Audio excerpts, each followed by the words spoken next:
नमस्कार, स्वागत है आपका के न्यूज में और मैं हूं आपके साथ परी शर्मा। बुलेटिन में आगे बढ़ने से पहले नजर अब तक की हेडलाइंस पर। हेडलाइंस के प्रायोजक हैं रतन सिंह सराफ एंड सन्स, जहां 1928 से कायम है संपूर्ण गुणवत्ता। और रिफ्रेश, एक ऐसा एहसास जो कर दे आपको रिफ्रेश। सराज घाटी में तेंदुए की दहशत, एक महिला को बनाया अपना ग्रास, सराज घाटी में पसरा सन्नाटा। आगामी लोकसभा चुनाव को लेकर यूथ कांग्रेस ने कसी कमर, जन जन को देंगे खाद्य सुरक्षा बिल की जानकारी। गुरिल्ला संगठन ने लगाया यूपीए सरकार पर आरोप, कहा केंद्र सरकार कर रही है गुरिल्लाओं से खिलवाड़। और सोलन की मंडियों में पहुंचा सेब, व्यापारी खुश, वहीं बागवानों को मिल रहे हैं अच्छे दाम। प्रदेश का सबसे बड़ा अस्पताल एक बार फिर से विवादों में है। इस बार भी विवाद का कारण डॉक्टरों की लापरवाही ही बताई जा रही है। कोटखाई की 22 वर्षीय पूनम के मां बाप और भाई डॉक्टरों से उसकी जांच की गुहार लगाते रहे, लेकिन डॉक्टरों के कान पर जूं तक नहीं रेंगी और पूनम अपने परिवार के सामने बिना इलाज के दम तोड़ गई। यह सारे आरोप पूनम के परिजनों ने लगाए हैं। शिमला के आईजीएमसी में विलाप करता पूनम का यह परिवार अपनी किस्मत को कोस रहा है। कोटखाई का यह परिवार अपनी बच्ची को 2.5 महीने बाद उसके ससुराल विदा करने के सुनहरे सपने बुन रहा था, लेकिन कुदरत को कुछ और ही कबूल था। पूनम के परिजनों ने बताया कि पूनम को पेट दर्द और उल्टी की शिकायत हुई और वे उसे ठियोग अस्पताल ले गए, जहां से उसे आईजीएमसी शिमला अस्पताल के लिए रेफर कर दिया गया। आईजीएमसी पहुंचकर पूनम के परिवार ने ये समझकर चैन की सांस ली कि प्रदेश के सबसे बड़े अस्पताल में उनकी बेटी सुरक्षित है, लेकिन उन्हें क्या पता था कि जिसे वो भगवान का दर्जा दे रहे हैं, वो भगवान उनकी अर्ज सुनने को तैयार नहीं होगा। पूनम के माँ बाप और भाई रात की ड्यूटी पर तैनात डॉक्टरों से पूनम की बिगड़ती हालत को देखकर उसकी जांच करने की गुहार लगाते रहे, लेकिन डॉक्टर को शायद आराम प्यारा था। आखिरकार पूनम इस जंग में हार गई। पूनम की मौत से उसके परिवार वालों का गुस्सा 7वें आसमान पर था और वे अस्पताल प्रशासन की कार्यप्रणाली पर सवालिया निशान लगा रहे थे। पूनम के पिता राजेंद्र सिंह ने अस्पताल प्रशासन पर जमकर अपना गुस्सा निकाला। इन्होंने पूरी रात पर जो मेरी बेटी को तलवार पड़ा के मारा, एक डॉक्टर भी नहीं आया, कोई पूरा प्रशासन पर जो है कार्रवाई की जाए। मेरी बेटी की जो मौत उन्होंने जामुन से और इन पर तो उल्टा केस होना चाहिए। पूरी पब्लिक अंदर बैठी है, पूरी पब्लिक से आप करो एक रोल गया ग्लूकोज फॉर्मेलिटी के लिए, इंजेक्शन जैसे दिए, बस बाकी कुछ नहीं। देख पर जैसे पूरी पब्लिक पूछो आप इमरजेंसी में अंदर। अस्पताल में भर्ती अन्य मरीजों के परिजनों ने भी पूनम के परिजनों के आरोपों को सही बताते हुए कहा कि यहाँ डॉक्टर मरीजों के साथ सही व्यवहार नहीं कर रहे हैं। उधर अस्पताल प्रशासन की ओर से वरिष्ठ चिकित्सक रमेश चंद ने डॉक्टरों पर लगाए जा रहे आरोपों को निराधार बताया। पेट दर्द करके लड़की आई थी 22 साल की, इसकी पूरी इन्वेस्टिगेशन हुई है, पूरी रात इसका इलाज हुआ है। इसको अल्ट्रासाउंड, इसके एक्सरे, ईसीजी, हर तरह के टेस्ट इसके किए गए हैं। ये आरोप निराधार है कि सारी रात उसको चेक नहीं किया गया। उसको सर्जरी के डॉक्टर्स ने भी देखा है, मेडिसिन के डॉक्टर्स ने भी देखा। वहीं पूनम की मौत से उसका पूरा परिवार पूरी तरह से टूट गया है। 2.5 महीने बाद जिस बेटी के हाथ पीले कर उसे लाल जोड़े में ससुराल भेजने की तैयारी की जा रही थी, आज उसी बेटी को मौत की चादर में देख ये परिवार टूट गया है। भले ही अस्पताल प्रशासन इस मामले में खुद को पाक साफ बता रहा हो, लेकिन यदि राज्य स्तरीय अस्पताल की साख को बनाए रखना है तो इस तरह की घटनाओं की पुनरावृत्ति से बचना होगा और ऐसी घटनाओं की जांच निश्चित तौर पर की जानी चाहिए। के न्यूज के लिए शिमला से ब्यूरो रिपोर्ट। रुख चंबा का चंबा मुख्यालय से करीब 23 किलोमीटर दूर कोटी नामक स्थान पर पुलिस ने नाकाबंदी के दौरान जड़ी बूटियों से भरे एक ट्रक को शक के आधार पर जब चेक किया तो उसमें सुगंधित जंगली जड़ी बूटी की बोरों के बीच प्रतिबंधित बूटी नाग छतरी मिली। 11 क्विंटल 67 किलो नाग छतरी चोरी छुपे पंजाब के अमृतसर ले जाई जा रही थी। पुलिस ने ट्रक चालक सहित एक अन्य को गिरफ्तार किया है। इस नाग छतरी की कीमत 5 से 6 लाख रुपए आंकी जा रही है। पुलिस की गिरफ्त में ये वही युवक है जिसे चंबा पुलिस ने नाकाबंदी के दौरान गिरफ्तार किया है। चुराहा घाटी के चरडा नामक गांव का रहने वाला यह व्यक्ति वैसे तो जड़ी बूटियों का व्यापार करता है, लेकिन ज्यादा पैसे कमाने की लालसा इसके लिए घातक साबित हुई। सुगंधित जड़ी बूटी के परमिट की आड़ में यह व्यक्ति प्रतिबंधित बूटी नाग छत्री को बोरियों में भरकर पंजाब ले जा रहा था। पुलिस को मिली गुप्त जानकारी के आधार पर रात को जब चंबा मुख्यालय से 23 किलोमीटर दूर नाका लगाया गया था, तो उस वक्त एलपी ट्रक में अवैध रूप से ले जाई जा रही नाग छत्री बरामद हुई। ट्रक में सवार सभी लोगों को हिरासत में ले लिया गया है। आपको बता दें कि चंबा जिला हर्बल जड़ी बूटियों और अपनी वन संपदा के लिए मशहूर है। यहाँ पाई जाने वाली जड़ी बूटी का इस्तेमाल हजारों किस्म की दवाइयों को बनाने में किया जाता है। अगर बात करें नाग बूटी की तो इसका रंग हरा होता है और यह नाग की तरह ही फन फैलाए होती है। इसकी जड़ों को सुखाकर इसे हर कोई स्मगल करने में जुटा है। अगर विशेषज्ञों की माने तो अभी भी चंबा जिला में ऐसी बहुत सी जड़ी बूटियां हैं जिन पर शोध नहीं हो पाया है, लेकिन नाग छत्री एप्रोडियसक हर्बल जड़ी बूटी है जिसका उपयोग अभी चाइना पैथी में ही हो सका है। स्तंभ गुण है, एफिडेस्टिक क्वालिटी है इसकी, और सबसे बड़ी बात है कि इसको चाइनी पैथी में जो लोग जो है ना as a sex tonic use करते हैं। बाकी हमारी इंडियन और एनिशियन टैक्स में इसका हमने कोई इतना भारी प्रभावी रोल नहीं देखा। एक ट्रक में स्मगल की जा रही यह नाग छत्री चंबा के चुराहा घाटी के चरडा से पंजाब के अमृतसर लाई जा रही थी। चंबा पुलिस ने वन अधिनियम के तहत मामला दर्ज कर मालिक को ट्रक के साथ हिरासत में ले लिया है। अवैध रूप से ले जाई जा रही इस नाग छत्री की कीमत 5 से 6 लाख रुपए आंकी जा रही है। पुलिस ने सारी वन संपत्ति को अपने कब्जे में ले लिया है और जिसे जल्दी ही वन विभाग के सुपुर्द कर दिया जाएगा। पिछले कल कोटी ब्रिज पे जब पुलिस का नाका लगा हुआ था, वहाँ पे एक ट्रक में हमने नाग छत्री पकड़ी है जिसको कि पंजाब ले जाया जा रहा था। ये जो ट्रक है SP 73A 9095, इसमें इसको स्मगल किया जा रहा था। जो इस माल को ले जा रहा था, स्मगल्ड आइटम को, गुड्स को, उसको गिरफ्तार कर लिया गया है और आज उसको पेश किया जाएगा, उसका मेडिकल करवा के, और शाम को ही लोकल फॉरेस्ट रेंज ऑफिसर को बुलाकर ये इसको आइडेंटिफाई करवाया गया है। जो स्मगल्ड गुड्स हैं, इसका टोटल वेट है 11 क्विंटल 68 किलो। इसकी मार्केट वैल्यू करीब 5 से 6.5 लाख के बीच में। चंबा में सामने आई ऐसी घटना ने यह साबित कर दिया है कि अभी भी ऐसे लोग हैं जो राज्य की वन संपदा को चोरी छुपे दूसरे राज्यों में बेच रहे हैं। ऐसे और भी कई गिरोह हो सकते हैं। इन्हें रोकने के लिए प्रशासन को उचित कदम उठाने चाहिए ताकि राज्य की वन संपदा को सुरक्षित किया जा सके। ब्यूरो रिपोर्ट, के न्यूज़, चंबा। बहरहाल के न्यूज में वक्त चला एक छोटे से ब्रेक का। ब्रेक के उस पार भी खबरों का सिलसिला जारी है। आप देखते रहिए सिर्फ और सिर्फ के news. The premier institution of competitive exams preparation since 2000. Sachdeva College, Mandi. Providing syllabus completion and tuition batches for class 9th, class 10th, plus 1 and plus 2.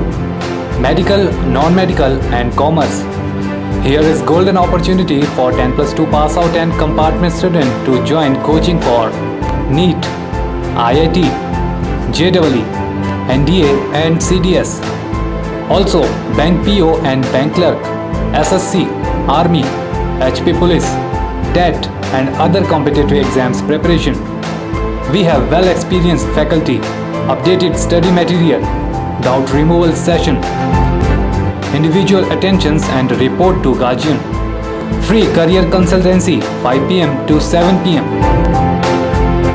For more details contact Sachdeva College, Padal, Mandi, Himachal Pradesh. Smile dental clinic, centre for advanced Auro dental care. यहाँ उपलब्ध है doctor Amit Sharma, doctor Pallavi Sharma, दंत चिकित्सा के क्षेत्र में ये अनुभवी डॉक्टर उपलब्ध करवा रहे हैं बेहतरीन सुविधाएं, जैसे बिना दर्द के दांत निकलवाना, RCT यानी root canal treatment, ultrasonic scaling, dentures, crown and bridge work, orthodontic treatment, जबड़े के फ्रैक्चर का इलाज, फिलिंग और एक्सरेज जैसी सुविधाएं। ये अनुभवी डॉक्टर हर रोज सुबह 9 बजे से शाम 7 बजे तक उपलब्ध हैं। रविवार को भी अपॉइंटमेंट्स के आधार पर क्लिनिक खुला रहता है। तो देर न कीजिए और मंडी शहर के बीचों बीच स्थित अत्याधुनिक मशीनों से लैस स्माइल डेंटल क्लिनिक में जरूर पहुंचें। ध्यान रखें, आप यहां 30 जून तक मुफ्त डेंटल चेकअप का लाभ भी उठा सकते हैं। संपर्क करें smile dental clinic, state bank of India के नजदीक, Himachal Pradesh state cooperative bank के सामने, मंडी, हिमाचल प्रदेश। NSIC राष्ट्रीय लघु उद्योग लिमिटेड भारत सरकार के सहयोग से अपने कनेड स्थित ट्रेनिंग सेंटर में लाए हैं मुफ्त कोर्स फैशन डिजाइनिंग, एम्ब्रॉयडरी सहित मैनुअल एवं computerised accounting, electric gadget repair, computer hardware एवं नेटवर्किंग, स्पाइस ग्राइंडिंग एवं पैकेजिंग, मोबाइल रिपेयर। यह सभी कोर्स सभी वर्गों के लिए हैं। योग्यता 8वीं और 10वीं पास। पहले आए निशुल्क शिक्षा पाएं। अधिक जानकारी के लिए NSIC के केंद्र प्रमुख लोकेश भाटिया से संपर्क करें। डायल करें 98163 60071 या 01905 241 313।